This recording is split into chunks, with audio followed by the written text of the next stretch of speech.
শুভেচ্ছা সহ আমন্ত্রণ প্রত্যেককে এটিএন সংলাপে আপনাদের সাথে আছি আমি আমিনুল মজলিস।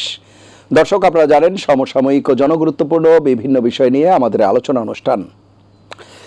প্রায় প্রতিদিনই কোনো না কোনো আন্দোলন নিয়ে রাজপথ উত্তপ্ত থাকছে। দাবি দেওয়া আদায় হচ্ছে ঠিকই হয়তো আখেরে, কিন্তু জনভোগান্তির যেন শেষ নেই। এই অস্থিরতার কারণেই আমাদের আজকের আলোচ্য বিষয় আমরা নির্ধারণ করেছি ক্রমশই বাড়ছে অস্থিরতা। এ বিষয়ে আলাপ করবার জন্য আমাদের স্টুডিওতে রয়েছেন দুজন সম্মানিত অতিথি। রয়েছেন বাংলাদেশ ছাত্র ইউনিয়নের সাবেক সভাপতি জনাব শরীফুজ্জামান শরীফ, রয়েছেন বাংলাদেশ জাতীয়তাবাদী ছাত্র দলের সহসভাপতি জনাব কাজী জিয়াউদ্দিন বাসিত, এবং আমাদের সাথে রয়েছেন অনলাইনে যুক্ত আছেন রাজশাহী থেকে রাজশাহী এনসিপির সংগঠক এবং জুলাই 24 আন্দোলনের সংগঠক জনাব রাশেদ রাজন। আপনাদের তিনজনকে অনুষ্ঠানে স্বাগত। প্রিয় দর্শক, আপনারা যারা অনুষ্ঠান দেখছেন, আশা করছি পুরো অনুষ্ঠান জুড়েই আপনাদেরকে সাথে পাবো। আপনাদের জ্ঞাতার্থে জানিয়ে রাখি, অনুষ্ঠানটি সরাসরি ফেসবুকে সম্প্রচারিত হচ্ছে। সেক্ষেত্রে facebook.com/ATN বাংলা অনলাইন এই লিঙ্কে ক্লিক করলে আপনারা অনুষ্ঠানটি দেখতে পাবেন। কথা না বাড়িয়ে আমরা চলে যাব মূল আলোচনায়।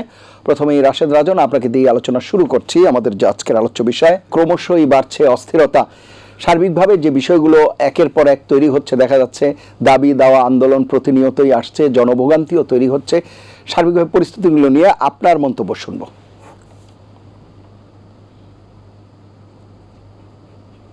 আসলে আপনি জানেন যে দীর্ঘ পরিকল্পনার পরে আর কি 5 আগস্ট দেশ স্বাধীন হয়। আপনি জানেন যে দেশের যে পরিস্থিতি ছিল সেটি খুবই ভয়াবহ। শুধু বিগত আওয়ামী লীগ শাসন আমলে শুধু না, আপনার যদি মনে করেন যে 71-এ দেশ স্বাধীনতার পরবর্তী সময় থেকে শুরু করে একেবারে 24 পর্যন্ত আপনি যদি খেয়াল করেন, বাংলাদেশে আসলে কখনোই সুশাসন ছিল না। এবং রাজনৈতিক দলগুলো যখনই যে ক্ষমতায় আসছে সে তখনই তার দলের যে ফ্যাসিস্ট আচরণ সেটা দেখিয়েছে জাতির সামনে। এবং যখনই গভর্নমেন্ট পরিবর্তন হয়েছে, যে যখনই ক্ষমতায় আসছে সে তখনই তার দলের ব্যক্তিগত এজেন্ডা বাস্তবায়ন করার জন্য সর্বোচ্চ ভূমিকা রেখেছে। এবং রাষ্ট্রের যতগুলো বাহিনী ছিল, বিশেষ করে যেমন ধরেন পুলিশ প্রশাসন, তারপরে আরো গোয়েন্দা সংস্থা থেকে শুরু করে আরো যেই ফোর্সগুলো রয়েছে সেগুলো তারা ইউজ করেছে তাদের হাতিয়ার হিসেবে। দেখেন যে রাষ্ট্রের নিরাপত্তা দেওয়ার যে দায়িত্বগুলো ছিল যেসব বাহিনীগুলোর উপরে, তারা কিন্তু সন্ত্রাসী ভূমিকা পালন করেছে। আপনি যখন ন্যায়ের পক্ষ নিয়ে কথা বলছেন, রাস্তায় দাঁড়াচ্ছেন, আপনাকে গুলি করা হয়েছে। এই ধরনের যে মন মানসিকতা, যে ফ্যাসিস্ট কালচারের ভিতরে আমরা বড় হয়েছি, আমরা যখন জন্মগ্রহণ করেছি এবং এখন পর্যন্ত এই অবস্থায় যে এসেছি, এখন আমাদের ভেতরে যে কালচারটা ছিল সেই কালচারটা কিন্তু আমরা নিজেরা ধারণ করি। আমরা কিন্তু এই কালচারের বাইরে না। ঐক্যমতে পৌঁছেছিলাম যে ফ্যাসিস্ট যে কালচার, সেই কালচারটাকে আমরা উৎখাত করব। আমরা বাংলাদেশ থেকে যেই অন্যায় অবিচার, যেই নিপীড়ন চলছিল সেটার উৎখাত করে আমরা আগামীর যে কাঙ্ক্ষিত বাংলাদেশ, সমতার বাংলাদেশ, সেই বাংলাদেশে পৌঁছানোর যে চেষ্টা ছিল, এবং সেখানে সবাই কিন্তু ঐক্যমত ছিল। এখানে দেখেন যে কোনো রাজনৈতিক দলের কোনো সেইরকম কোনো নির্দেশনা ছিল না যে তোমরা রাজপথে আসো, কিন্তু তারপরেও জনগণ ঐক্যমতে পৌঁছেছিল, কারণ তাদের পিঠ দেওয়ালে ঠেকে গেছিল। তারা জানতো যে আসলে বাংলাদেশে যে কালচার চলছিল সেই কালচারটা আসলে তাদের আগামী প্রজন্মের জন্য হুমকি স্বরূপ, শুধু তার জন্য না। সেই জায়গা থেকে উত্থান করার জন্য সবাই কিন্তু ঐক্যমত্যে পৌঁছাছিল। কিন্তু এর পরবর্তী সময়ে 5 আগস্ট পরবর্তী সময়ে আমরা কি দেখছি যে আমরা আসলে আমাদের নিজেদেরকে এই নীতি থেকে আমরা কিন্তু এখন পর্যন্ত বেরিয়ে আসতে পারিনি। আমরা শুধু ক্ষমতার কথা চিন্তা করছি, আমরা চিন্তা করছি না যে জনগণ আসলে যেটা দরকার, জনগণ যেটা চায়, জনগণের যেটা পালস, সেটা আমরা আসলে অনুভব করতে পারছি না। যে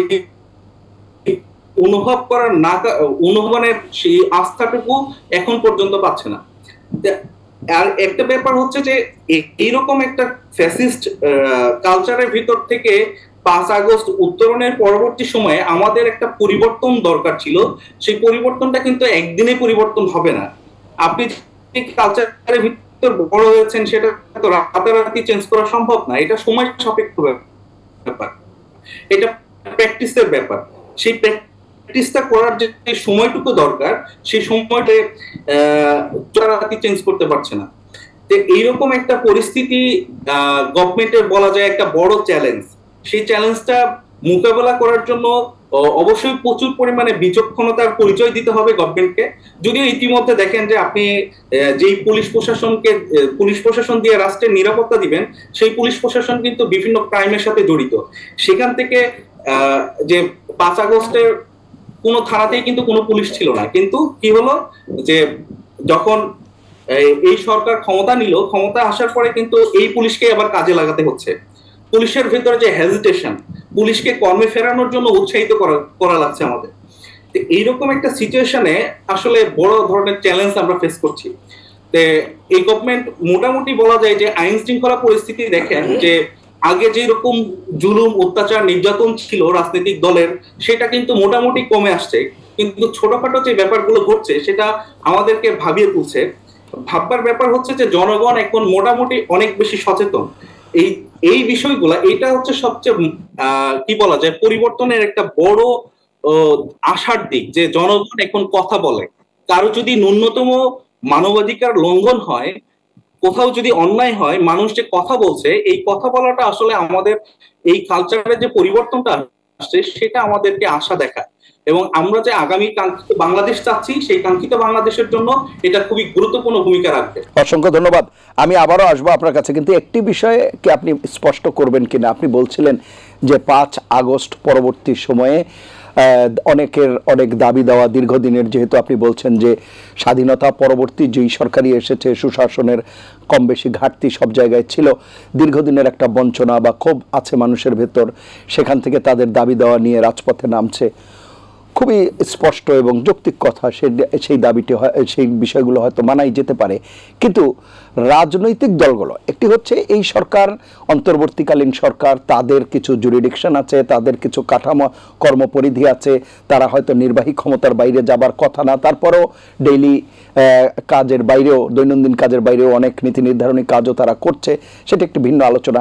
কিন্তু আমার প্রশ্ন হচ্ছে যে রাজনৈতিক দলগুলো যারা 5 আগস্টের আগে একত্রিত ছিল এবং যারা বলছে যে তাদেরই একটা প্রত্যাশার প্রতিফলন, তাদের আশা আকাঙ্ক্ষার প্রতিফলন এই সরকার, সেই জায়গায় এই সরকারের কাছেই আবার যখন রাজনৈতিক দলগুলো দাবি দেওয়ার জন্য মাঠে নামছে রীতিমতো, সেই জিনিসটা কীরকম হচ্ছে।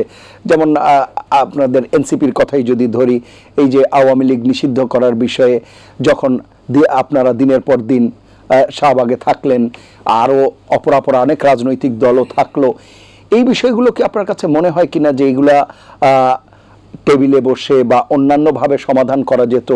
যখন এনসিপির মতো দল, মানে এনসিপিকে এই জন্যই বলছি, নতুন দল হলেও তাদের নানা রকম প্রভাব নিঃসন্দেহে আছে, নানা কারণে আছে, আমরা সেই ব্যাখ্যায় যেতে চাচ্ছি না। সমাজে, সব রাষ্ট্রে, সব জায়গায় তাদের নানা রকম প্রভাব প্রতিপত্তি আছে, প্রভাবকের ভূমিকা তারা পালন করে। সেই জায়গাতে তারা যখন রাজপথে নেমে আন্দোলনের মাধ্যমে দাবি আদায় করে, তখন অপরাপর রাজনৈতিক দল বা সংগঠনকে কি মেসেজ দেয়, আপনার কাছে কি মনে হয়? এটা তো আসলে 5 আগস্টের আগে বৈষম্য বিরোধী ছাত্র আন্দোলনের ব্যাপারে আমরা আন্দোলন করেছি। এর পরবর্তীতে এর বড় একটা অংশ এনসিপির সাথে যুক্ত হয়েছে।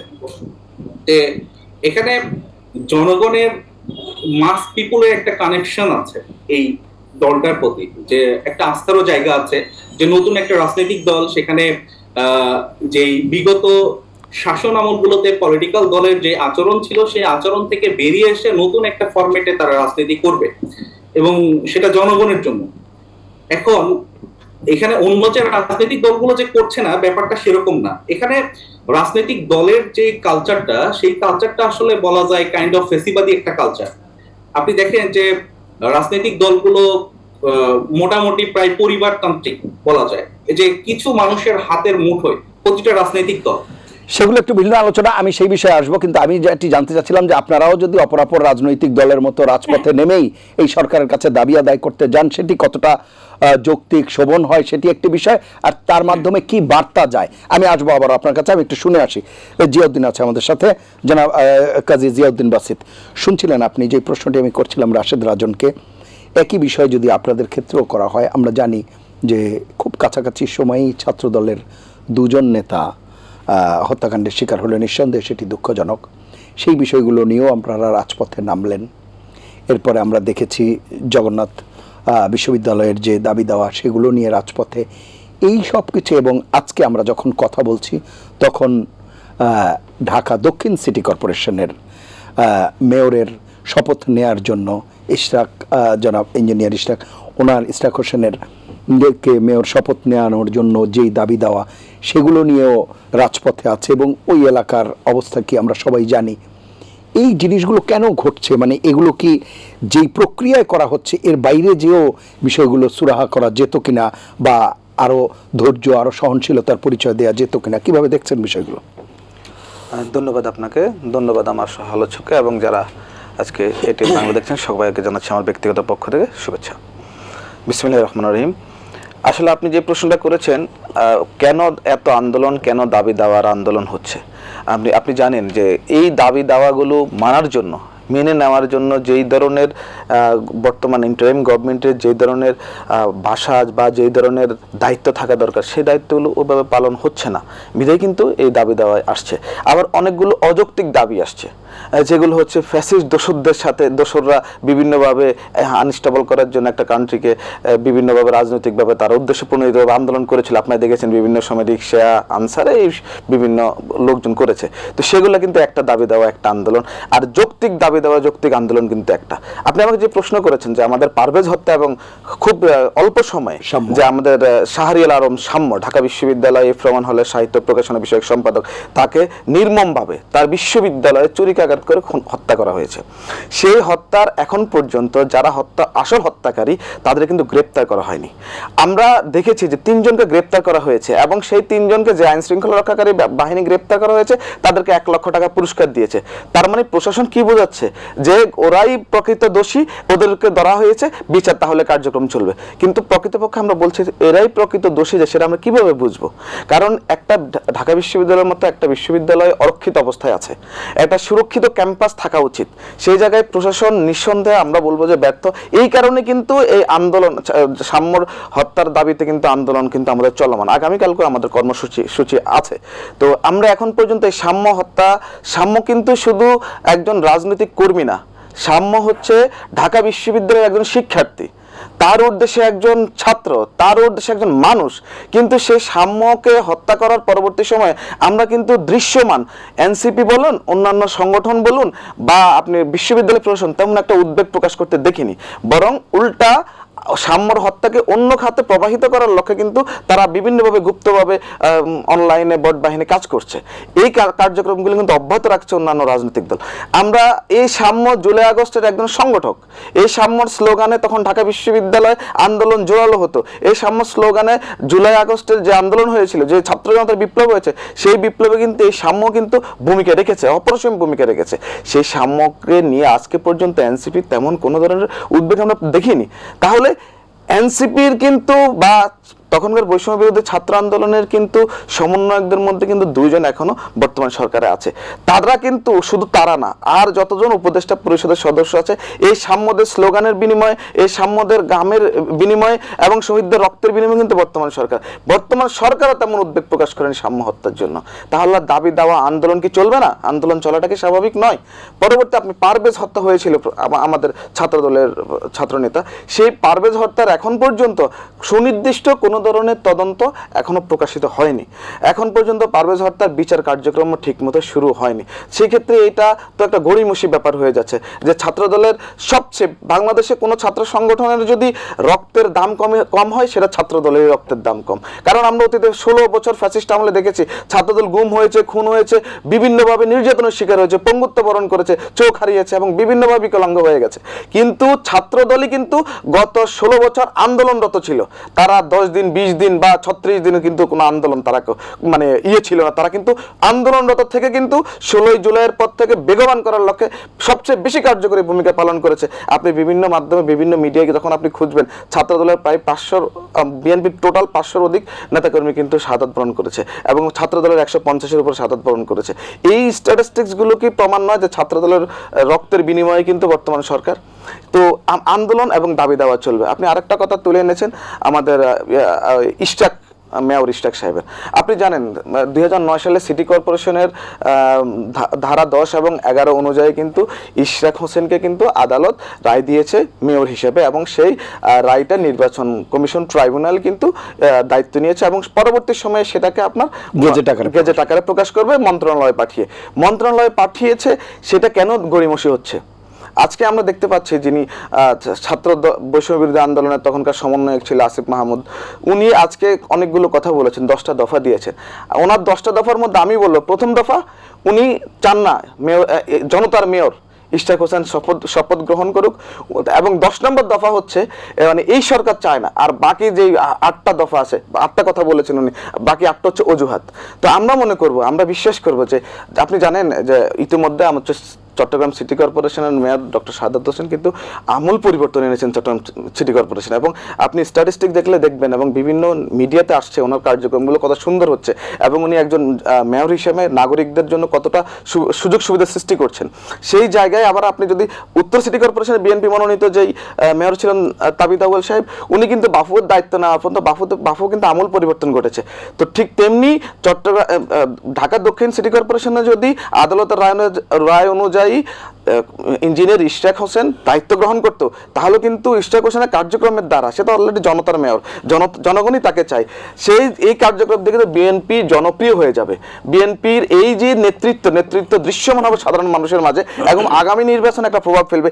এই ভয়কে কিন্তু বর্তমান ইন্টারিম গভর্নমেন্ট ভয় পাচ্ছে, এবং এই বর্তমান ইন্টারিম গভর্নমেন্টের উপরে কিন্তু একটা ছায়া আছে, একটা দল যেটা জুলাই আগস্টের পটভূমিতে সৃষ্টি হয়েছিল, যেটা এনসিপি, তাদের বিভিন্ন জায়গায় বিভিন্ন কথা বলে বেড়াচ্ছে। তো তাদের কিন্তু মনে রাখা উচিত যে বাংলাদেশ জাতীয়তাবাদী দল এবং বাংলাদেশ জাতীয়তাবাদী দলের সকল অঙ্গ সংগঠন মিলে কিন্তু জুলাই আগস্টের ছাত্র আন্দোলনের, ছাত্র জনতার অভ্যুত্থানের সবচেয়ে বেশি সম্মুখ সারির যুদ্ধ এবং সম্মুখ সারির নেতৃত্ব প্রদান করেছে। তো সেই ক্ষেত্রে আমরা যেটা চাচ্ছি, আপনাকে একটা কথা বলি, ভলগা হরিণের নাম শুনেছি আমরা।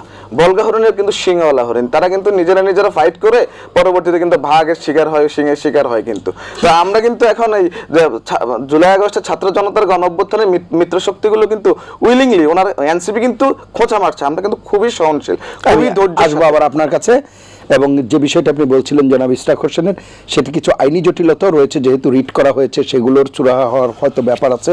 আসিফ মাহমুদ সে কথাই বলতে চাচ্ছেন যে একটি সাবজুডিস ম্যাটার, সেখানে পুরোপুরি চূড়াহা না হলে কিভাবে শপথ নেওয়া যায়, সেই সব বিষয়ে আমরা সেগুলো নিয়ে হয়তো আলাপ করবার চেষ্টা করবো।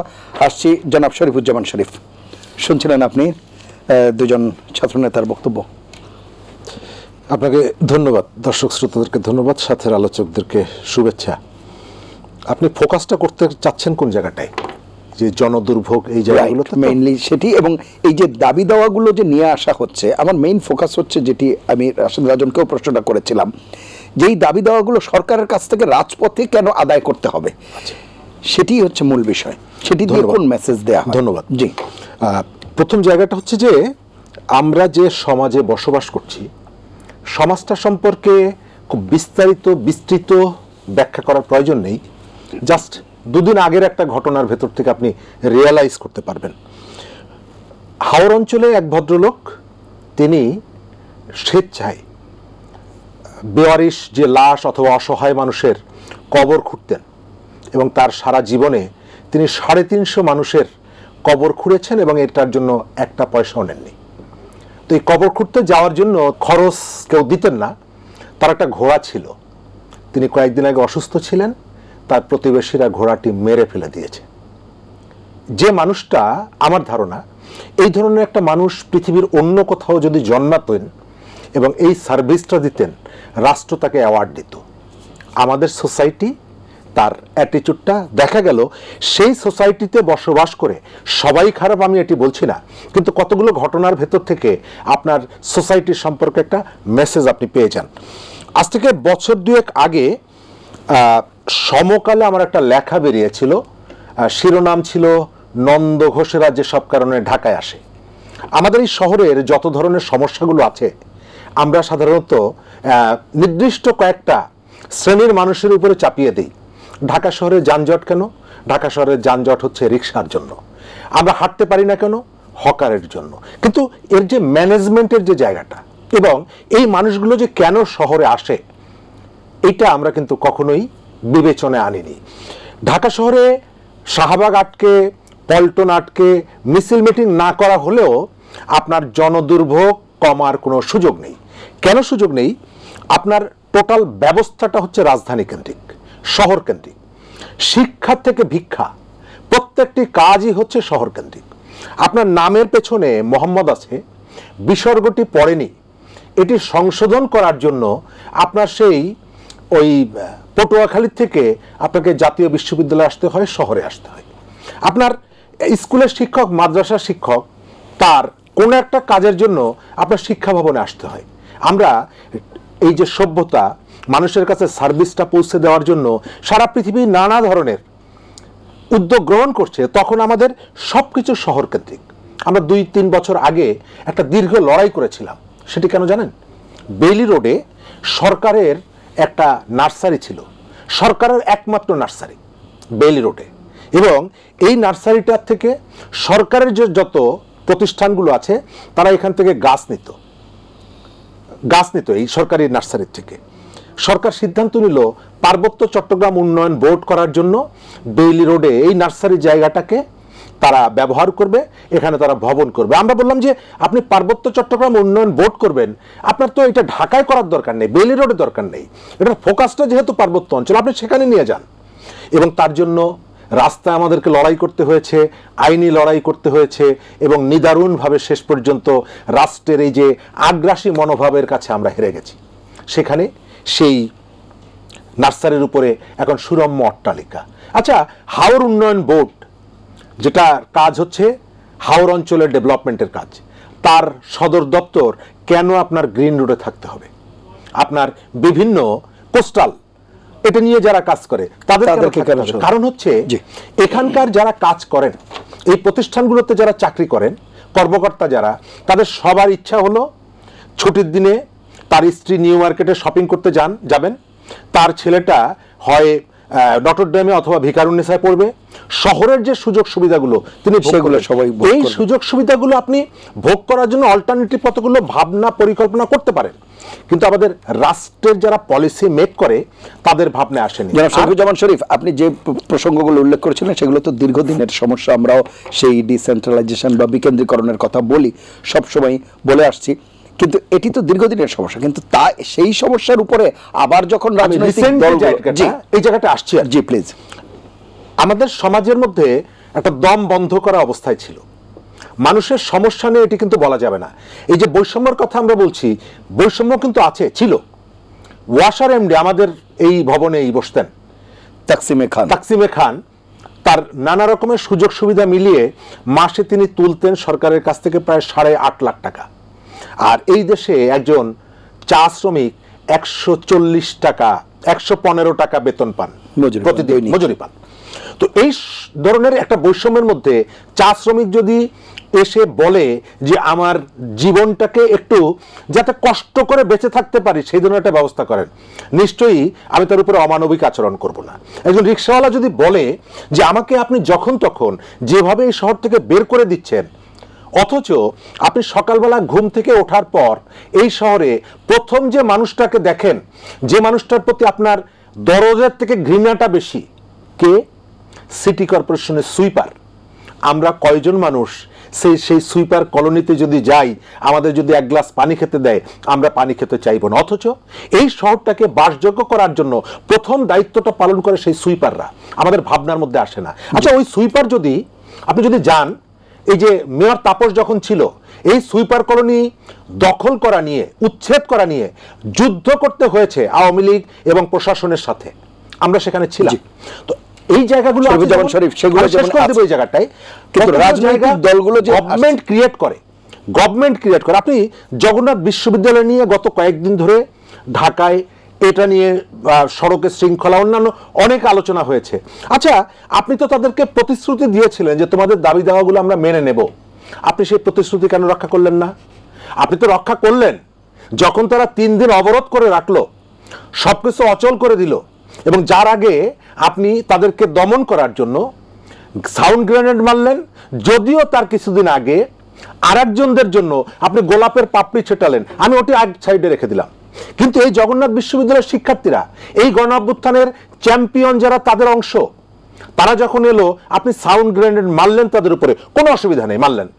তারপরে 3 দিন পরে আপনি যে দাবি দাওয়া মেনে নিলেন, আচ্ছা ওই যে রাস্তা অবরোধ না করা পর্যন্ত আপনি মানলেন না কেন? গত পরশুদিন 7 কলেজের শিক্ষার্থীরা ইডেন কলেজের সামনে একটা সংবাদ সম্মেলন করে ঘোষণা দিয়েছে আমরা রাস্তায় নামবো। কেন? তাদের সাথে অবশেষে সরকার দাবিটা তাদের মেনে নিয়েছে। এই দাবিটা তো 2.5 মাস আগে মেনে নেওয়ার কথা ছিল। তার অর্থ হচ্ছে এই যে মানুষ যে রাস্তায় নেমে আসছে, আপনি যতই হাপিত্তেশ করেন না কেন, অনেক জায়গায় আপনি গ্রাউন্ডটা তৈরি করে দিচ্ছেন। থার্ড জায়গাটা আমি বলবো, পৃথিবীর সব দেশে এই ধরনের নাগরিক যে আন্দোলন বলেন, রাজনৈতিক আন্দোলন বলেন, এই জায়গায় কথা বলার জন্য কোনো না কোনো স্পেস রাখা হয়। আমাদের এই শহরের, ঢাকা শহরের, এক সময় আমরা মিছিল মিটিং করতাম মুক্তাঙ্গনে। সেই মুক্তাঙ্গন হচ্ছে এখন ঢাকা শহরের সচিবালয়ের থেকে সব থেকে কাছের জায়গা। ঢাকা শহরের সব থেকে বড় ময়লার ভাগাড়টা হচ্ছে মুক্তাঙ্গন, পল্টন ময়দান, আপনি সেটিকে বন্ধ করে দিয়েছেন। এই শহরে মানুষ যে কথা বলবে, মানুষ যে একটু নিঃশ্বাস নেবে, সেই জায়গাগুলো আপনি অনেক করেন, ডেভেলপমেন্ট ইত্যাদি ইত্যাদি, আমরা অনেক কিছু বলি। ঢাকা শহরের দলগুলোর কি দায় আছে আপনার কাছে? কি অবশ্যই দায় আছে, অবশ্যই ঘটনাগুলো, এই দায়ের যে জায়গা, মেয়রের ব্যাপারে যেমন এখন বিএনপির পক্ষ থেকে বা ইশরাক হোসেনের সমর্থকরা যা করছেন, কিংবা আপনি বলছিলেন যে ফুলের পাপড়ি ছেটানো হয়েছে, তাদেরকে আরো দায়িত্বশীল ভূমিকা পালন করবার প্রথমত আপনার আন্দোলনটা নিশ্চয়ই এক ফরম্যাটে বা গ্রামার মেনে চলে না। বৈষম্য বিরোধী ছাত্র আন্দোলন যখন আন্দোলনটা শুরু করে, আপনার মনে আছে, প্রথমে মিছিল, তারপর হচ্ছে রাজপথে ব্লকেট, তারপরে বাংলা ব্লকেট, তারপরে আস্তে আস্তে একটা জায়গায় যায়। ইশরাক হোসেনের যে অনুসারী যারা, তারা নিশ্চয়ই একদিনে প্রথম দিনে এসেই কিন্তু ঢাকা সিটি কর্পোরেশনটাকে অবরোধ করে রাখেনি, তারা কতগুলো আলটিমেটাম দিয়েছে। কিন্তু এই জায়গাটায় সরকারের পক্ষ থেকে যে ধরনের ইনিশিয়েটিভগুলো থাকা দরকার, আমার কাছে যেটা মনে হয়, আমি আবার সেই জায়গাটায় যাই। জগন্নাথ বিশ্ববিদ্যালয়ের শিক্ষার্থীরা এসে যখন দাঁড়ালেন যমুনার সামনে, তার কাছে গেলেন কে? তথ্য উপদেষ্টা। কিন্তু তারা কোন মন্ত্রণালয়ের অধীনে? শিক্ষা মন্ত্রণালয়ের অধীনে। তাহলে শিক্ষা উপদেষ্টা আমাদের এখানে একজন আছেন, তিনি কোথায়? তিনি গেলেন না কেন? একজনের দায়িত্ব আরেকজনের উপরে তিনি বর্গা দেন কেন? অর্থাৎ আমাদের এখানে রাজনৈতিক দল বলেন, সরকার বলেন, এমনকি নাগরিকরাও বলেন, পৃথিবীর কোনো দেশে ফুটপাত থেকে মোটরসাইকেল চালানো বন্ধ করার জন্য খুঁটা পুঁততে হয় না, আমাদের এখানে হয়। অথচ সব থেকে জ্ঞানী, আপনি সোশ্যাল মিডিয়ায় যদি যান, এই ধরনের জ্ঞানী মানুষ আপনি পৃথিবীর কোথাও পাবেন না। একেবারে ওই নাসার কার্যক্রম থেকে শুরু করে, ওই শ্রীলঙ্কার ইকোনমিক্স থেকে শুরু করে, এমন কোনো জিনিস নেই যে আমরা জানি না। অথচ এই শহরে ফুটপথে কারা চালায় মোটরসাইকেল থামানোর জন্য? মোটরসাইকেল কি অশিক্ষিত লোকজন চালায়? মোটরসাইকেল থামানোর জন্য খুঁটা পুঁততে হয়। অর্থাৎ রাষ্ট্র, রাজনৈতিক দল, সমাজ, নাগরিক, কেউ তার দায়িত্বটা যথাযথভাবে পায়। আমি আবার আসবো আপনার কাছে। যারা রাশেদ রাজন, শুনছিলেন আপনি আলোচনায় সার্বিকভাবে এই যে বিষয়টি, যেগুলো আমরা বলছি, রাজনৈতিক দলগুলোর দায় কতটুকু এই জায়গাতে? যেই প্রতিদিনই যে অস্থিরতার কথা আমরা বলছি, জনভোগান্তির কথা বলছি, সরকারকে তো একটি জায়গায়, যে সরকারকে তো আসলে দায়িত্ব পালনের সুযোগও সেই অর্থে দিতে হবে। আমরা যদি সরকারকে এই আন্দোলন দমন এগুলোতেই ব্যতিব্যস্ত রাখি, তাহলে তাদের কার্যক্রমগুলো, যেগুলো সংস্কারগুলি বা অন্যান্য কার্যক্রম, সেগুলো করবার ব্যাপারে তখন তাদের মানে সুযোগটা কোথায় তৈরি হয়? দেখেন যে বাংলাদেশের যে রাজনৈতিক কালচার, রাজনৈতিক সংগঠনগুলো যে ধরনের 5 আগস্ট পরবর্তী সময়ে যে বিষয়গুলোতে ঐক্যমত থাকার কথা ছিল, যে ফ্যাসিবাদ বিরোধী মুভমেন্টে তারা ঐক্যবদ্ধ থাকার কথা ছিল, কিন্তু আমরা আসলে সেটা স্পষ্ট দেখতে পাচ্ছি না। কোথায়? একটু সুনির্দিষ্ট করবেন কোন জায়গাতে দেখতে পাচ্ছেন না? দেখতে পাচ্ছি না বলতে বিভিন্ন ইস্যুতে তারা ঐক্যমত, যেমন ধরেন আওয়ামী লীগ নিষিদ্ধ করার ব্যাপারে আসলে অনেক রাজনৈতিক দলই আসলে মতামত দেয় নাই, এবং তাদের ভেতরে একটা হীনমন্যতা ছিল যে আওয়ামী লীগ নিষিদ্ধের ব্যাপারে তাদের ভিতরে অনেক হীনমন্যতা ছিল, অনেক নেতার বক্তব্যে আমরা স্পষ্ট দেখতে পেয়েছি। তারপরে আপনি দেখবেন যে বিগত 15 বছরে জামাত এবং বিএনপি যেভাবে একে অপরের সাথে আন্দোলন করেছে একসাথে, অনেকগুলো বিষয়গুলো নিয়ে, কিন্তু 5 আগস্ট পরবর্তী সময় দেখেন যে তাদের ভিতরে এক ধরনের দা কুমড়ার আচরণ আমরা লক্ষ্য করছি বিভিন্ন ইস্যুতে, বিশেষ করে সোশ্যাল মিডিয়াতে। আপনি দেখেন শুধু তাই নয়, তারপরে 5 আগস্ট পরবর্তী সময়ে দেখেন যে আন্দোলনের আগে বৈষম্য বিরোধী ছাত্র আন্দোলনের সাথে ছাত্র দলের যে সম্পর্ক ছিল, সেটা ছাত্রদল সহ বিএনপি যে আমরা ওনাদেরকে আন্দোলনে পেয়েছি, বিভিন্নভাবে সহযোগিতা করেছেন ওনারা। কিন্তু 5 আগস্ট পরবর্তী সময়ে আমাদের জনগণের যে বিষয়গুলো নিয়ে কথা উঠছিল বা আমরা যে দাবিগুলো নিয়ে আগাচ্ছি, সেই ব্যাপারে আমাদের ভিতরে ধরেন একটা বিভিন্ন ইস্যুতে কিন্তু মত পার্থক্য তৈরি হচ্ছে, এবং সোশ্যাল মিডিয়াতে যে ধরনের অ্যাপ্রোচে কথা বলা হচ্ছে, এতে বরং আমাদের যে একে অপরের প্রতি যেই কি বলে সৎ আচরণ, সেই আচরণটা আমরা কিন্তু দেখতে পাচ্ছি না, যার কারণে কিন্তু একটা দূরত্ব তৈরি হচ্ছে, মনস্তাত্ত্বিক দূরত্ব। এই দেখেন যে আমরা কিন্তু এক টেবিলে বা একই জায়গায় কিন্তু প্রোগ্রাম করতে পারি নাই বিগত অনেকগুলো বছর। এখন কিন্তু সেই সুযোগটা তৈরি হয়েছে। এই সুযোগটা যদি আমরা কাজে না লাগাই, আমরা একসাথে বসে যে কোনো রাষ্ট্রের যে কোনো সমস্যা যদি সলিউশন না করি, একসাথে না বসে, তাহলে আর কবে করব?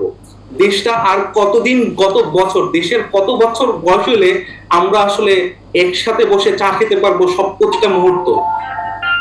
এই জিনিসগুলো রাশেদ রাজন, আপনি একটু আরেকটু সুনির্দিষ্ট করবেন কিনা যে কোন কোন পয়েন্টটা আপনার কাছে মনে হয় যে এনসিপি এই বিষয়গুলোতে যেভাবে রেইজ করেছে, তাদের দাবি দেওয়া উত্থাপন করেছে, সেই জায়গায় বড় দল যদি আমরা বলি, বাংলাদেশ জাতীয়তাবাদী দল বিএনপি কিংবা ছাত্র দল, তাদের মতপার্থক্য কোন কোন জায়গাগুলোতে ছিল? আপনি যদি খেয়াল করেন যে বাংলাদেশের যেই কনস্টিটিউশন, সেই কনস্টিটিউশন কিন্তু বলা যায় যে একরকম কি বলে একনায়কতান্ত্রিক একটা কনস্টিটিউশন, যে সেখানে একক পাওয়ার হচ্ছে প্রধানমন্ত্রী।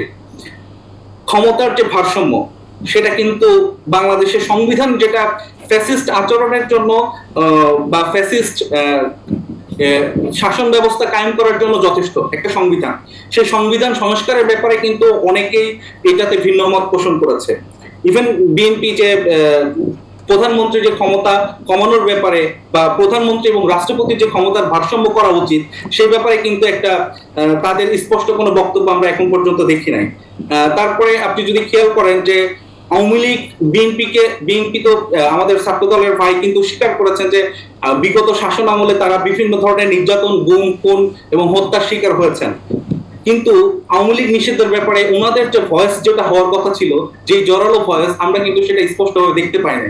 তো এইসব বিষয়গুলো শুধু এটা না, আরো রাষ্ট্রের অনেক ইস্যুগুলো নিয়ে আপনার অনেক বড় বড় ইস্যুগুলো নিয়ে কিন্তু ঐক্যমতে পৌঁছানোর কথা ছিল, কিন্তু সেই ব্যাপারে কিন্তু আসলে স্পষ্টভাবে মানে আমরা সকলের যে জাতীয় স্বার্থগুলোতে বা তারপরে আপনার যদি মনে করেন যে রাজনৈতিক দলগুলোর যে ব্যাপারগুলো, দেখেন যে রাজনৈতিক দলগুলো প্রতিটা দলই হচ্ছে যে পরিবার কেন্দ্রিক, যে এখানে একজন প্রধান থাকে এবং এই দলগুলো কিছু মানুষের হাতে থাকে। একটা রাজনৈতিক দল একটা সিন্ডিকেটের মধ্য দিয়ে পরিচালিত হয়। আপনি যে ধরেন আপনি একটা রাজনৈতিক দলের কর্মী, আপনি চাইলেই কিন্তু রাজনৈতিক দলের প্রেসিডেন্ট সভাপতি হতে পারবেন না। এখানে সভাপতি, একটা রাজনৈতিক দলের যে সভাপতি, সে নির্ধারণ করবে যে অমুকজন সভাপতি হবে। যেখানে গণতান্ত্রিক চর্চা নেই একটা রাজনৈতিক দলের ভেতরে, সেখানে আপনি কিভাবে স্বপ্ন দেখেন যে গণতান্ত্রিক বাংলাদেশ তৈরি করবেন? যে আপনি নিজেই গণতন্ত্রের চর্চা করছেন না, কিন্তু আপনি স্বপ্ন দেখাচ্ছেন গণতান্ত্রিক বাংলাদেশে। আসলে এটা কি আদৌ সম্ভব? এই বিষয়গুলো নিয়ে কিন্তু আসলে কেউই কোনো কথা বলছে না। যে এই সংস্কারগুলো তো হওয়ার দরকার ছিল, বা এই আলাপগুলো তো তৈরি হওয়া দরকার ছিল। আমাদের দেশের জনগণের ভিতরে একটা ব্যাপার হচ্ছে যে আমরা স্বভাবতই কেন জানি আমরা শৃঙ্খলার মানে রাজনৈতিক দলের শৃঙ্খলার ভিতরে থাকতে পছন্দ করি, আমরা স্বাধীনতা আসলে পছন্দ করি না। আমরা আসলে দল একটা জিনিস নির্ধারণ করে দেয়, আমরা ওই পাশে ওই ন্যারেটিভে কথা বলি। আমাদের যে জনগণের স্বার্থ যেটা, সেই স্বার্থে যে কথা বলবো আমরা, সেই ব্যাপারে কিন্তু আমরা কি বলে চরমভাবে মানে আমাদের ভিতরে হীনমন্যতা আছে, আমাদের সদিচ্ছার অভাব আছে। আমরা সাদাকে সাদা বলতে পছন্দ করি না, আমরা কালোকে কালো বলতে পছন্দ করি না। আমরা কেন জানি সত্যটা বলতে চরম ভয় পাই, বা আমরা সবসময় স্বার্থের কথা চিন্তা করি। এই জায়গাগুলোতে পরিবর্তন আসা দরকার ছিল। কিন্তু এই পরিবর্তনটা আসলে তো ভাই আপনার এখানে যেমন সাধারণ জনগণ যেমন সুযোগ সুবিধা পাবে, তেমনি এলিট ক্লাসের মানুষগুলো কিন্তু সেই সুযোগ সুবিধাটা পাবে। রাষ্ট্রের কাছে সেই প্রত্যাশা বা আগামী যে কাঙ্ক্ষিত বাংলাদেশ সবার জন্য হবে, সেই সবার সুযোগ সুবিধাটা সমানভাবে হবে। তখন ভিক্ষুকও কিন্তু ভালো পজিশনে তৈরি হতে পারে। জি জি, অসংখ্য ধন্যবাদ। আপনার বক্তব্য একেবারে স্পষ্ট, কিন্তু আপনি কি একটু ব্যাখ্যা করবেন কিনা একটি বিষয়? আপনি যেই পরিবর্তনের কথা বলছেন নতুন দল এনসিপি হিসেবে, আপনাদের কার্যক্রমে এরই মধ্যে কি সেই ধরনের কোনো ভিন্নতা পরিবর্তন যেগুলো খুব আশার আলো দেখায়, এরকম কোনো কিছু কি দেখাতে পারছেন আপনারা? কি মনে হয়, আপনারা কি সেই নতুনত্ব নিয়ে আসতে পারছেন? দেখেন যে আমরা যেই সময়গুলোর ভিতর দিয়ে পাড়ি দিচ্ছি, আপনি জানেন যে বাংলাদেশের প্রেক্ষাপটে নতুন রাজনৈতিক দল রানিং করা এটা আসলে খুবই চ্যালেঞ্জিং ব্যাপার। এটা বিভিন্ন রাজনৈতিক দলের ভেতরে একটা হীনমন্যতা বা একটা অসহযোগিতামূলক আচরণ আছে। তারপরে বলা যায় যে এই প্ল্যাটফর্মটায় সবাই নতুন মানুষ, খুবই ইয়াং জেনারেশন, এবং আমাদের ভেতরে বলা যায় যে রাজনৈতিক যে দূরদর্শিতা সেটার বলা যায় যে অনেকাংশেই একটা দুর্বলতা আছে, কিন্তু আমরা সেটা ওভারকাম করার চেষ্টা করছি। দেখেন আমরা কিন্তু শুধুমাত্র যে একটা পরিবার কেন্দ্রিক রাজনৈতিক দল হিসেবে তৈরি করছি ব্যাপারটা এরকম না। দেখেন যে এখানে যারা নেতৃত্বে আছে মোটামুটি প্রায় অনেক জায়গার মানুষই আছে এবং নির্দিষ্ট একটা গোষ্ঠীর হাতে নাই। তবে হ্যাঁ, এখানে এনসিপির ভেতরে যেটা লক্ষণীয় ব্যাপার যে ঢাকা কেন্দ্রিক যে ব্যাপারটা, যে এই ব্যাপারটা আসলে সমালোচনার একটা জায়গা আছে, যে শুধুমাত্র ঢাকা কেন্দ্রিক নেতৃত্ব তৈরি করা। আসলে আমরা যে বিকেন্দ্রীকরণের কথা চিন্তা করছি সেই চিন্তা থেকে বেরিয়ে আসার দরকার। আমরা যদি মনে করি আমরা রাজশাহীতে আমরা যেভাবে আন্দোলন করেছি, চট্টগ্রামে যেভাবে আন্দোলন হয়েছে, বরিশালে, খুলনায় বা আরো যে জায়গাগুলোতে, সেখানে তো অনেক ভালো ভালো নেতৃত্ব তৈরি হয়েছে এবং সেখানে যারা বিপ্লবে অংশগ্রহণ করেছে তারা তো আসলে আগামী ভবিষ্যৎ লিডার হতে পারে। তাদেরকে তো অবশ্যই তুলে নিয়ে আসা। অসংখ্য ধন্যবাদ। আমি আবারও চেষ্টা করব। জি, আমি শেষ করব না। আরেকটা ব্যাপার হচ্ছে যে এখানে মিডিয়ারও একটা দুর্বলতার ব্যাপার আছে। বাংলাদেশের মিডিয়াগুলো শুধুমাত্র ঢাকা কেন্দ্রিক ফোকাস করে। এখানে যে প্রান্তিক পর্যায়ে যে মানুষটা তার জীবন বিলিয়ে দিচ্ছে তাকে কিন্তু কেউ তুলে ধরছে না, তার হিস্ট্রি কিন্তু আসে না। রাজশাহীতে আমাদের দুইজন ভাই শহীদ হয়েছেন, শহীদ সাকিব আঞ্জুম ভাই, শহীদ আলী রায়হান ভাই, তাদের ব্যাপারে কিন্তু আমরা আসলে মিডিয়াতে ওরকম ফোকাসিং কিছু দেখি নাই। অসংখ্য ধন্যবাদ। আমরা চেষ্টা করব সেই বিষয়ে, এবং মিডিয়ার যেই প্রান্তিক জনগোষ্ঠীর কথা বললেন বা ঢাকার বাইরে, তারই অংশ হিসেবে কিন্তু এখন আপনিও কথা বলছেন রাজশাহী থেকে, ঢাকার বাইরে থেকে। সুতরাং সেগুলো আমাদের ক্ষুদ্র প্রয়াস রয়েছে, ভবিষ্যতে আরও সেটিকে আমরা বিস্তৃত করবার চেষ্টা করব। শুনবো জনাব বাসিত আপনার কাছে যে বিষয়গুলো আসলে বলা হচ্ছে যে এক ধরনের মতভেদ, মত পার্থক্য, সার্বিকভাবে সেগুলো নিয়ে আপনি আলাপ করবেন। ধন্যবাদ। আমার কোয়ালোচক একটা কথা বলেছিল যে বিএনপির আওয়ামী লীগ নিষিদ্ধের ব্যাপারে বক্তব্য স্পষ্ট নয়। আমি আপনাকে বলে আমি ওনাকে আমার কোয়ালোচকের যথার্থ বলে দিতে চাই, 5 আগস্টের পরবর্তী সময়ে ছাত্র জনতার গণঅভ্যুত্থানের পরে আওয়ামী লীগ এবং তার সহযোগী ও সকল অঙ্গ সংগঠনের নিষিদ্ধ অনিবার্য হয়ে গেছে। এটা নতুন করে আন্দোলনের কোনো প্রয়োজন হয় না, এবং বিএনপি ইন্টারিম গভর্নমেন্টের কাছে কতগুলো প্রস্তাবনার মধ্যে আওয়ামী লীগ নিষিদ্ধ প্রস্তাবনাও কিন্তু দিয়েছে। তো এটা তো অনিবার্য, কারণ এটা বিশাল একটা আন্দোলনের মাঝে কিন্তু 16 বছর আন্দোলনরত ছিলাম। তারপর আমরা বৈষম্যবিরোধী ছাত্র আন্দোলনের পর থেকে শুরু করে ছাত্র জনতার গণ অভ্যুত্থানে অংশগ্রহণ করে গেলে আওয়ামী লীগকে আমরা পতন ঘটিয়েছি। এটা ফ্যাসিস্ট সরকারের পতন হয়েছে। এই একটা সরকার যখন ফ্যাসিস্ট হয়ে যায়, একটা রাজনৈতিক দল যখন ফ্যাসিস্ট হয়ে যায়, তখন তার নিষিদ্ধটা তো অনিবার্য হয়ে যায়। এটার জন্য নতুন করে আন্দোলন করা লাগছে না। তো আমার হচ্ছিল না, তো সেটি তারা কেন হচ্ছিল না সেটা গভর্নমেন্ট জানে। গভর্নমেন্ট কেন এত তেল গোল সবকিছু গোল পাকি এত দেরিতে এসে এই ধরনের কার্যক্রম করলো, তাও সেখানে আইনের ফাঁকফোকর রেখে দিয়েছে, স্থগিত করেছে। এটা তো স্বাভাবিক প্রক্রিয়া। এটা এতদিন পরে কেন সরকার করেছে সেটা তো আমাদের দায় না, সরকার জানে। তো এর পরবর্তী সময়ে আমরা যদি বলি, আপনাকে উনি আরেকটা কথা বলেছিল যে বিএনপির ক্ষমতার ভারসাম্যের ব্যাপারে কোনো ধরনের সুস্পষ্ট বক্তব্য নেই। আপনি জানেন 2023 সালের জুলাই মাসে বিএনপির ভারপ্রাপ্ত চেয়ারম্যান জনাব তারেক রহমান 31 দফা ঘোষণা করেছিলেন। 5 আগস্ট কিন্তু অনেক আগে, এবং সেটাকে রাষ্ট্র কাঠামো মেরামতের ঘোষণা হিসেবে, মেরামতের হিসেবে কিন্তু দিয়েছেন।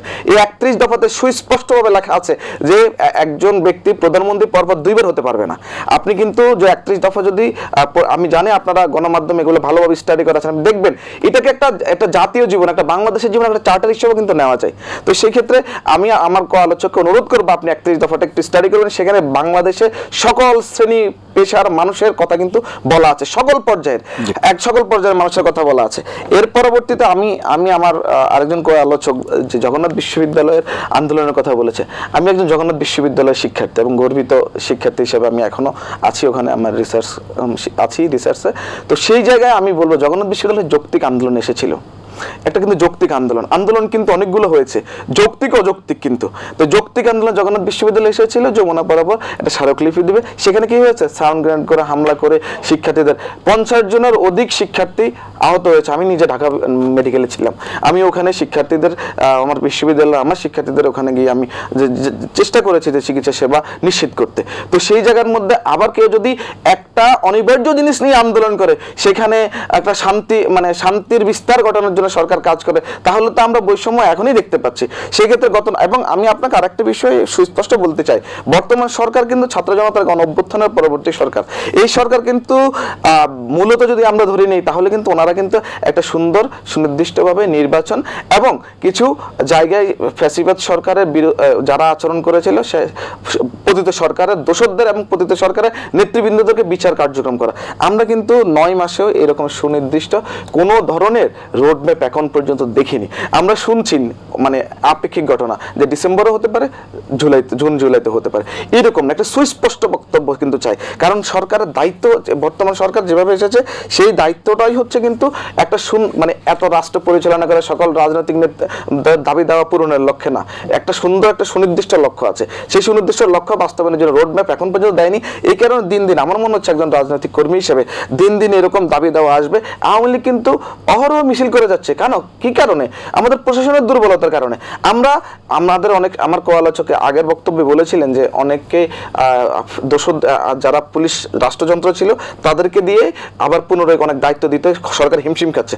একটা দায়িত্ব যারা বিশ্বাসযোগ্যতা অর্জন করেছে এবং যারা জনগণের কথা বলছে এবং শান্তি রক্ষার কাজ করছে তাদেরকে অতিরিক্ত দায়িত্ব দেওয়া যাইতো। পরবর্তীতে একটা গণতান্ত্রিক সরকার আসলে আবার পুনরায় নিয়োগ হবে, এখন কিন্তু নিয়োগ চলছে। তো আপনি সেই জায়গায় আসেন এই যে এবং মতভেদ সৃষ্টি করার কোনো কারণ। আমি কিন্তু আপনাকে আগের বক্তব্যে বলতে চাইছিলাম যে বলগা হরিণটা কিন্তু দুইটা সিংহলা হরিণ ফাইট করে একে অপরের বাঘ হিসেবে শিকার করে। ঠিক আমাদের এই ছাত্র জনতার গণ অভ্যুত্থানের মিত্র শক্তিগুলো কিন্তু এখন এই অবস্থায় আছে, বিনা উস্কানিতে, বিনা কারণে উস্কানি দিচ্ছে। এবং আমরা সকল দলকে শ্রদ্ধা করি। উনি একটা কথা বলেছে যে ওনাদেরকে নতুন দল হিসেবে সহযোগিতা করছে না। জিয়া রহমান একটা কথা বলেছিলেন, শত ফুল ফুটতে দাও, একটা বহুদলীয় গণতন্ত্রের প্রবক্তা যাকে বলা হয়। উনি এই কথা বলেছেন। তো বিএনপির বর্তমান ভারপ্রাপ্ত চেয়ারম্যান জনাব তারেক রহমান কিন্তু এনসিপিকে শুভেচ্ছা জানিয়েছে রাজনৈতিক অঙ্গনে প্রবেশ করার জন্য, এবং আমাদের সিনিয়র নেতৃবৃন্দ কিন্তু ওনাদের সকল প্রোগ্রামে অংশগ্রহণ করে তাদেরকে সাপোর্ট দিয়ে যাচ্ছে। তো সেই ক্ষেত্রে এটাও কিন্তু ওনারা কেন ভুলে যায় সেটা আমার বোধগম্য নয়। আমাদের সুন্দর একটা সমৃদ্ধ বাংলাদেশ বিনির্মাণের ক্ষেত্রে তরুণদেরকে এগিয়ে আসতে হবে এবং তরুণদের এগিয়ে এসে সিনিয়রদেরকে সহযোগিতা করতে হবে, তাহলে কিন্তু সুন্দর একটা বাংলাদেশ হবে। এবং চলমান যে দাবি দেওয়া আছে, যৌক্তিক দাবিগুলো যদি সরকার মেনে নেয় এবং অযৌক্তিক দাবিগুলো ব্যাপারে যদি সরকারের উপর মহল এবং রাজনৈতিক ব্যক্তিবর্গ নিয়ে আলোচনা করে, তাহলে আমার মনে হয় এই ব্যাপারগুলো শুরু হবে, জনদুর্ভোগ কমবে। অসংখ্য ধন্যবাদ জনাব শরীফুজ্জামান শরীফ। ধন্যবাদ। শুনলাম মোটামুটি 2 তরুণ নেতার কথাই শুনলাম। আমাদের আমরা মত প্রকাশ বলতে বুঝি আমি যেটা বলবো ওটাকে আপনার সমর্থন করতে হবে, ওটাই মত প্রকাশ। একটা সমাজের বৈচিত্র্য হচ্ছে নানা মত থাকবে, নানা দল থাকবে, এবং নানা দল আছে বলেই তো আপনার দ্বিমত আছে বলেই তো নানা দল থাকবে। তো প্রত্যেকটা পয়েন্টে আপনি যেটা বলবেন সবাইকে একমত হতে হবে কেন? এটা যে এক ধরনের ওই যে ফ্যাসিবাদ, এটা আমরা অনেকে বুঝতে পারি না। আমি যেটা বলবো এটা আপনাকে মানতে হবে, যদি আপনি না মানেন তাহলে করতে পারবেন না। বাংলাদেশে অনেক পলিটিক্যাল পার্টি আছে যারা প্রেসিডেন্সিয়াল ফর্মকে বিশ্বাস করে, তাহলে আমি তাকে বলবো যে সে জুলাইয়ের স্পিরিট থেকে দূরে আছে, যেহেতু সে প্রেসিডেন্সিয়াল ফর্মে, কারণ প্রধানমন্ত্রী পরপর 2 টার্ম হতে পারবে না, এটাই আমাদের দাবি। কিন্তু যেহেতু তারা প্রধানমন্ত্রী শাসিত সরকার পছন্দ করে না, প্রেসিডেন্সিয়াল পছন্দ করে, সুতরাং সে জুলাইয়ের শত্রু। এইটা হচ্ছে, আমরা সেটা করছি। কালচারের পরিবর্তন খুব একটা হয়নি।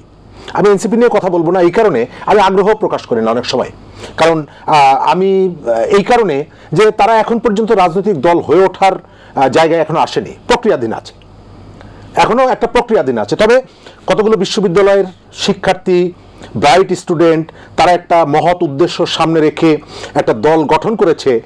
যখন তরুণরা রাজনীতি করতে আসতে চায় না, এই কথাটি আমি সব জায়গায় বলি, সেই জায়গায় তারা এরকমের একটা দুঃসাহসী কাজ করছে, এটাকে আমি অ্যাপ্রিসিয়েট করি। কিন্তু আমি তাদের যে সম্ভাবনার যে জায়গাটা, তাকে নিয়ে যে আশাবাদের যে জায়গাটা, সেই জায়গাটা আমি অনেকটা হতাশ হয়ে গেছি।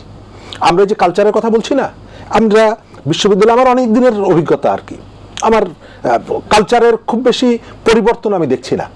আগে ছাত্রলীগের নেতারা গত 15 বছরে আপনারা অনেকেই জানেন যে প্রেসিডেন্ট সেক্রেটারি হতো, রাতের বেলায় চট্টগ্রামের ব্যবসায়ীরা দুটো গাড়ি নিয়ে আসতো প্রেসিডেন্ট এবং সেক্রেটারির জন্য। আমি দু একজনরে জিজ্ঞেস করেছি যে তো গাড়ি পাওনি? বলছে জি ভাই পাইছি। তো গাড়ি কই? বলছে কয়েকদিন একটু বাইরে রাখে, পুরনো গাড়িতে চড়ি আর কি। এখন এসে দেখছি এনসিপির নেতা মাসুদ অনেক দামি গাড়িতে চলছে, বলছে যে আমাকে জামাতের একজন ব্যবসায়ী দিয়েছে। আপনার কালচারের পরিবর্তনটা আপনি কোথায় পেলেন? কোথায় পেলেন? একজন নেতা তার সম্পর্কে 400 কোটি টাকার বই কেনার অভিযোগ, তো এখন এসে দুদক এই গত কয়েকদিন আগে তাকে আপনি এক্সপেল করেছেন বা অব্যাহতি দিয়েছেন। তো এই ঘটনাটা তো গত জানুয়ারি মাসের, এবং এর সাথে তো অনেকেই জড়িত, আমরা তো জানি। আপনার অ্যাকশনগুলো কোথায়? আপনি সম্ভাবনাগুলোকে নষ্ট করেন কিভাবে জানেন? এই যে ফিনান্সিয়াল যে করাপশনগুলো, এই করাপশনগুলো দেশের মধ্যে এর যতটুকু সত্য তার থেকে গুজব ছড়ায় বেশি। সুতরাং এই জায়গাগুলোতে শুরুতে যদি তারা অ্যালার্ট হতো, এই সম্ভাবনার জায়গাটা নষ্ট হতো না, নষ্ট করা যেত না। সরকারের জায়গাটা বলেন, সরকার আমি তো দেখতে পাচ্ছি যে সেই যে জুলাইয়ের অভ্যুত্থানের যে স্পিড, সেখান থেকে সরকার দূরে সরে গেছে। আজকে আপনি এই যে আলোচনাটা হচ্ছে, এই আলোচনার মধ্যে সমস্ত টেলিভিশন নুসরাত ফারিয়া নামে একজন শিল্পীকে আপনি গ্রেপ্তার করেছেন কেন? কারণটা কি? এই যে আমি তো বৈষম্যের বিরুদ্ধে কথা বলেছিলাম, গত 15 বছর অসংখ্য উদাহরণ দেওয়া যায়। সুপ্রিম কোর্ট নির্বাচন, সেই নির্বাচনে ভোট গণনার সময় গুন্ডামি করার কারণে সরকার একটা মামলা দিল। ওই সময় মামলার 1 নম্বর আসামি আপনার এখানে আমি আলোচনা করেছি, অ্যাডভোকেট জুথি। তিনি হচ্ছে যুবলীগের সভাপতির স্ত্রী, আর 2 নম্বর হচ্ছে বিএনপির অ্যাডভোকেট ব্যারিস্টার কায়সার কামাল, দুজন। আপনি জুথিকে গ্রেপ্তার করলেন না, কায়সার কামালকে গ্রেপ্তার করলেন, রিমান্ডে নিলেন, জেলে দিলেন, ঠিক আছে। ব্যারিস্টার মইনুল ওই টেলিভিশনে মাসুদ আফারটি সম্পর্কে একটা আপত্তিকর মন্তব্য করার কারণে আপনি ব্যারিস্টার মইনুলকে গ্রেপ্তার করলেন, কিন্তু ডাক্তার মুরাদ একজন নারীকে যখন আপত্তিকর কথা বললে আপনি তাকে ধরলেন না। এটাকে আমরা ক্রিটিক করতাম আইনের শাসনের বদলে শাসকের আইন, শাসক যেটা চাইতো সেটা। আজকে সেম ঘটনা। আপনি এই যে নুসরাত ফারিয়া, তিনি তখন দেশে ছিলেন না, একটা হত্যা প্রচেষ্টা মামলার 273তম আসামি উনি, দেশে ছিলেন না, 273তম আসামি, 273তম আসামি তিনি। আপনি তাকে ধরলেন, এবং স্বরাষ্ট্রমন্ত্রী কি বলছেন, উপদেষ্টা কি বলছেন, না ধরলে তো আপনারা সমালোচনা করতেন, অর্থাৎ সমালোচনার থেকে বাঁচার জন্য আমি তাকে ধরেছি। তো রাষ্ট্র কতটা আগ্রাসী হয়ে গেছে আপনি চিন্তা করেন, কতটা আগ্রাসী হয়ে গেছে। বৈষম্যের জায়গাটি যদি বলেন, শেখ হাসিনার চরিত্রে নুসরাত ফারিয়া অভিনয় করেছে, আর শেখ হাসিনার মায়ের চরিত্রে যিনি অভিনয় করেছেন, আপনি তাকে পুলিশ প্রোটেকশন দিয়ে তার বাড়ির পাহারা দিচ্ছেন কেন? তিনি একজন উপদেষ্টার স্ত্রী, সেই কারণে। অর্থাৎ এই ধরনের বৈষম্য, এই বৈষম্যগুলো যদি আপনি ওন করেন, এর বিরুদ্ধে যদি আপনি কথা না বলেন, সরকার যেটা করছে সেটা উদ্বেগ প্রকাশ হবে, উদ্বেগ প্রকাশ করে। আপনি ওই যে গাজীপুরে আমাদের হাসনাতের উপর আক্রমণ হয়েছে, কোনোভাবেই সেটা সমর্থন করি না। আপনি এসে বললেন যে 12-13 জন আক্রমণ করেছে, আপনি 100-র উপরে মানুষকে গ্রেপ্তার করলেন। যিনি আক্রান্ত হয়েছেন তিনি বলছেন 12-13 জন আক্রমণ করেছে, আর আপনি পুলিশ দিয়ে 100-র বেশি মানুষ গ্রেপ্তার করলেন, এবং তার মধ্যে 48 জনকে হত্যা প্রচেষ্টা মামলার আসামি করলেন। একটা রাষ্ট্রকে এতটা আগ্রাসী, এতটা অসভ্য হতে পারে? তার মানে হচ্ছে 12-13 জনের বাইরে যাদেরকে আসামি করেছেন, নির্দোষ মানুষকে আসামি করেছেন, তার পলিটিক্যাল আইডেন্টিটি যাই হোক, আইডেন্টিটি নাও থাকতে পারে, কিন্তু 10-12 জনের জায়গায় আপনি 48 জনকে হত্যা মামলার আসামি করেছেন। এটি সরকার সজ্ঞানে এই কাজটি করেছে। তো অসভ্যতার কোন জায়গায় গেছি আমি মাঝে মাঝে মনে হয় কি জানেন, আমি শেষ করে দেবো এই জায়গায়, যে শহীদ পরিবারের সদস্যরা যদি আমাদের এই অনুষ্ঠানগুলো শোনেন, তাহলে অনুগ্রহ করে আপনারা একটু কথা বলেন, কারণ আপনার স্বজনরা যে কারণে রক্ত দিয়েছে, আমাদের এই যে ট্রেনটা বিপথে চলে যাচ্ছে। বিপথে নিয়ে যাওয়া হচ্ছে। জুলাইকে প্রতিনিয়ত হাটে হাটে বিক্রি করা হচ্ছে। আজ থেকে 2 মাস আগে, 6 মাস আগে, 8 মাস আগে, 1 বছর আগে যে মানুষটা কষ্ট করে চাল কিনতে পারতো না, ওই মানুষটার জীবনে সচ্ছলতা আসেনি। কিন্তু কয়েকজন ছাত্রনেতার চেহারা দেখলে বোঝা যায় মানে এরা এই যে জৌলুস কিভাবে এলো, সাধারণ মানুষের জীবনে তো খুব একটা পরিবর্তন আসেনি, এদের জীবনে এই পরিবর্তনটা কোথা থেকে এলো? সুতরাং এগুলো নিয়ে আমাদেরকে কথা ভাবতে হবে, কথা বলতে হবে। যে জনাব রাশেদ রাজন, আমরা শেষ করব, শেষ মিনিটে আছি, যদি কিছু যুক্ত করেন। দেখেন যে আমরা পরিবর্তন চাই, রাষ্ট্রের যে সমস্যাগুলো রয়েছে সেই সমস্যাগুলো সবাইকে কথা বলা উচিত, হোক সেটা বিএনপি, আওয়ামী লীগ, জামাত, সেটা এনসিপি, এবং আমাদের কিছু ব্যাপারে সবাইকে ঐক্যমতে পৌঁছানো উচিত রাষ্ট্রের জাতীয় স্বার্থগুলোতে, যেটা জনগণের স্বার্থ, যেটা জাতির স্বার্থ, সেই স্বার্থগুলোতে আমাদের অবশ্যই ঐক্যবদ্ধভাবে থাকতে হবে। এবং যেখানে ফ্যাসিস্ট আচরণ তৈরি হবে, সেটা যেই গভর্নমেন্টই হোক, সেটা এই গভর্নমেন্টে হোক না কেন, আমাদেরকে অবশ্যই কথা বলতে হবে এবং সবার বিরুদ্ধেই কথা বলতে হবে, সেটা যেই হোক না কেন। অসংখ্য ধন্যবাদ। জনাব বাসিত, শেষ করব। আমরা জানি পতিত স্বৈরাচার শেখ হাসিনা ছিল মুক্তিযুদ্ধের চেতনা বিক্রিকারী, আর এখন নতুন একটা দল চলে আসছে যারা জুলাই আগস্ট চেতনার বিক্রিকারী। জয় বাংলা স্লোগানটা মুক্তিযোদ্ধাদের ছিল, পরে আওয়ামী লীগ চুরি করেছে, এখন জুলাই আগস্টের যে আন্দোলন ছিল সকলের ছিল, এখন একটা দল চুরি করছে। আমরা এই ধরনের এই ধরনের জায়গা থেকে আমরা বেরিয়ে এসে সবার ঐক্যমত্যের ভিত্তিতে রাষ্ট্র গঠন করতে পারলে আগামীর বাংলাদেশ সুন্দর হবে এবং সমৃদ্ধ হবে। অসংখ্য ধন্যবাদ আপনাদের তিনজনকে অনুষ্ঠানে অংশ নেওয়ার জন্য। প্রিয় দর্শক, এই ছিল আজকের এটিএন সংলাপ। পরবর্তী অনুষ্ঠান দেখার আমন্ত্রণ জানিয়ে বিদায় নিচ্ছি। সবাই ভালো থাকবেন, সুস্থ থাকবেন, আশা করি এটিএন বাংলার সঙ্গেই থাকবেন। আল্লাহ হাফেজ।